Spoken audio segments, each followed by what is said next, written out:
Luar biasa pendengar. Saat ini saya masih ngobrol bersama dengan Gubernur Jabar 2008-2018 Kang Aher dan juga anggota Komisi 9 Teh Neti Prasini Heriawan. Nah, ini pertanyaan yang saya sebetulnya dari tunggu-tunggu Kang. Ya. Bicara 2023-2024 nih Kang. Ya. Benar gak sih Kang? Kang Aher katanya siap ini menjadi cawapres bersama Mas Anies Baswedan.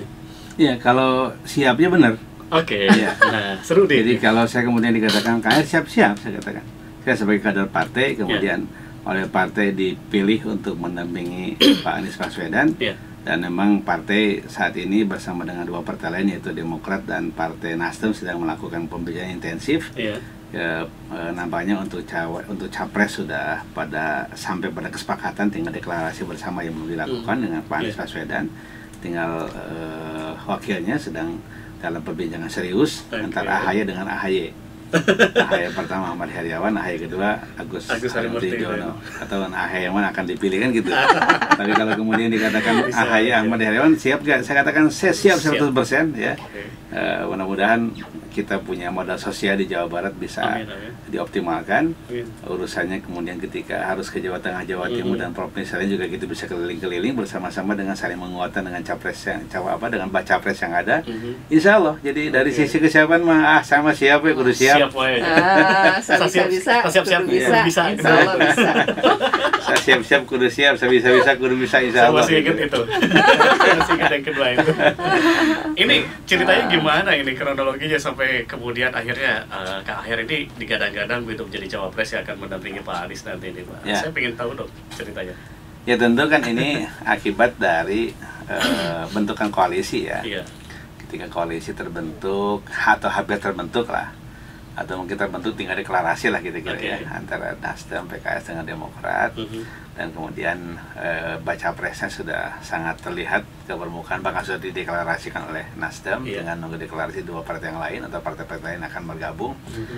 Ya tinggal kan perbincangan di cawapres kan. Nah, ketika cawapres tentu sangatlah wajar kalau Partai Demokrat akan mengusung ketua umumnya, yaitu AHY versi Demokrat ya. Saat yang sama PKS juga sebagai partai yang punya kader juga. Dan kemudian punya struktur yang solid di lapangan. Ya kan, kalau urusannya urusan struktur, urusan kekuatan saksi segala macam, PKS lah partainya kan gitu. Ya juga mengusung kader-kadernya, satu di antara adalah saya. Dan ketika saya ditanya oleh partai maupun oleh masyarakat, Kang Aher siap gitu. Selalu saya katakan siap, tidak pernah saya katakan tidak siap dan tidak akan mengatakan tidak siap. Pasti saya katakan siap insya Allah. Ketika itu terjadi dan diputuskan ya saya segera bergerak untuk sosialisasi pada masyarakat insya Allah. Makin seru di Pendengar FM ya. Jadi kita punya tambahan materi lagi untuk di tahun politik ini. Kang, kalau seandainya bismillah ya, amin ya mudah-mudahan. Ternyata Kang Aher yang diamanahi menjadi wapres nih. Sektor apa nih ya kira-kira menjadi prioritas nih di kita? Ya tentu saya sering mengungkap SDM itu pasti jadi prioritas. Tetap itu ya? Tetap pasti prioritas.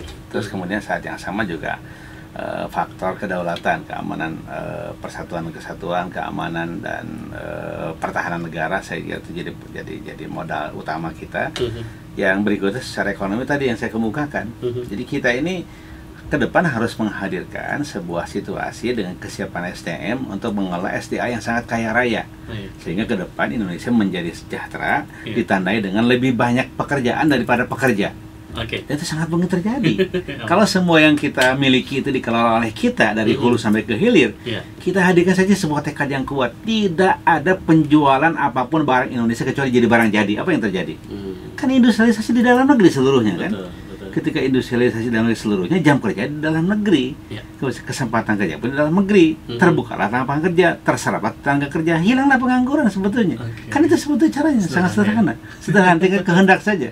Kehendak dalam bentuk political will kemudian dituangkan dalam regulasi, dilaksanakan bersama-sama. Hari bersama-sama pasti ya. Pertama-tama menghadapi situasi ini kan berat pasti ya. Tapi kan beratnya itu bisa selesai 2, 3 tahun, 5 tahun bisa selesai bersama-sama. Saya teringat ketika Presiden Cina tahun 1970-an, Deng Xiaoping ya.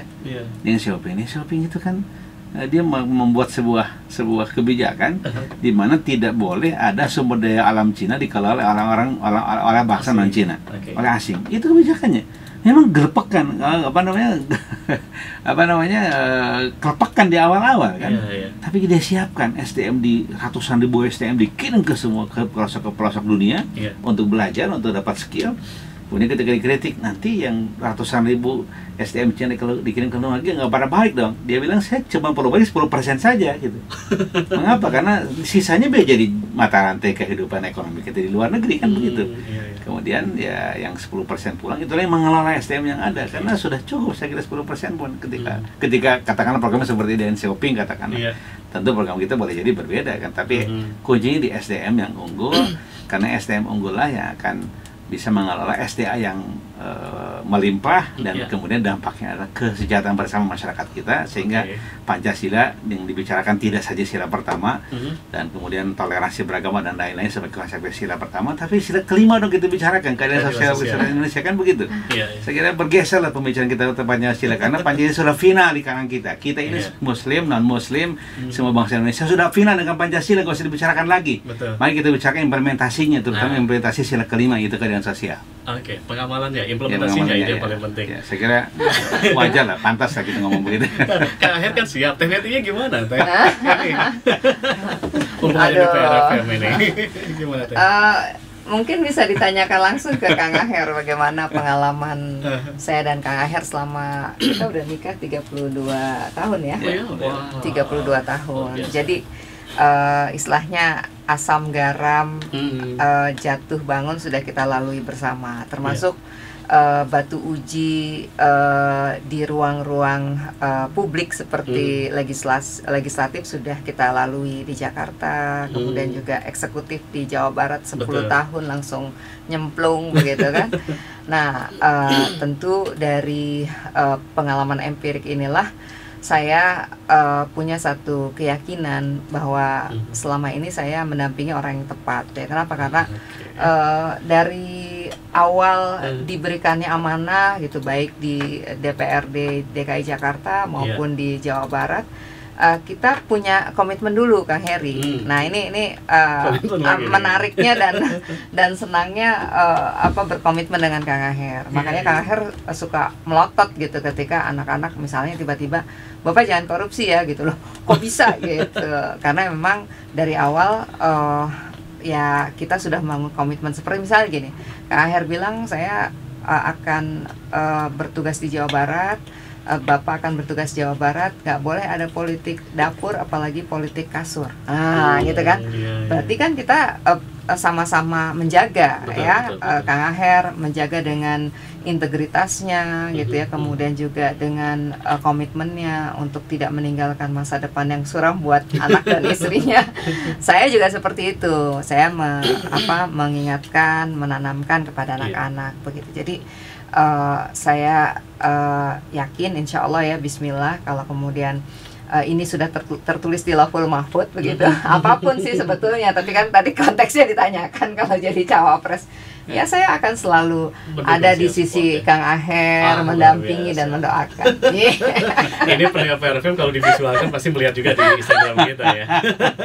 Pujian langsung depan orangnya, luar biasa. Sebetulnya bukan pujian ya, karena memang ya sekarang kan usia kita udah ya bukan lagi usia muda ya yang cuma ngomong cinta gitu, tapi kita sekarang ini sedang memantapkan gitu.